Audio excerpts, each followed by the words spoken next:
ምን አይነት ቅጣት? በጊዜው ባለመክፈል፣ 1 ወለድ፣ 2 ዘግይቶ በማሳወቅና በመክፈል፣ 3 ተደራራቢ ቅጣቶች አሉ። ካለ ተመክሮ አንፃር በተለይ ጀማሪ ሲሆን ንግዱ ዘርፍ ላይ የሚከሰቱ ስህተቶች ምንድናቸው? ንግድ በባህሪው መክሰርም ማትረፍም ያለበት ነው።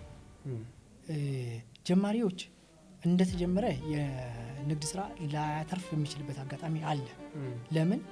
ወደ ሲስተም ውስጥ እስከሚገባ ድረስ ሲስተሙን በደንብ መግባባት እስከሚችሉ ድረስ የተወሰነ ጊዜ ይወስዳል። ወንድሙ አዲስ ይባላለሁኝ። በገቢዎች ሚኒስቴር በህግ ዳይሬክተርት ውስጥ የህግ ባለሙያ ሆኜ እያገለገልኩ ነው። እዚህ ተቋም ላይ ለ14 ዓመት አካባቢ በህግ ባለሙያነት ሳገለግል ቆይቻለሁ።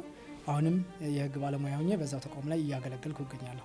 ያን ግለሰብ አመታዊ ግብር 100 ብር ነው ብንል እንደው ለመነጋገር እንዲመቸን ነው ይሄን ሳይየ ቁጥር ማንሳው 100 ብር ነው ብንለው 100 ብር አመታዊ ግብሩ ነው።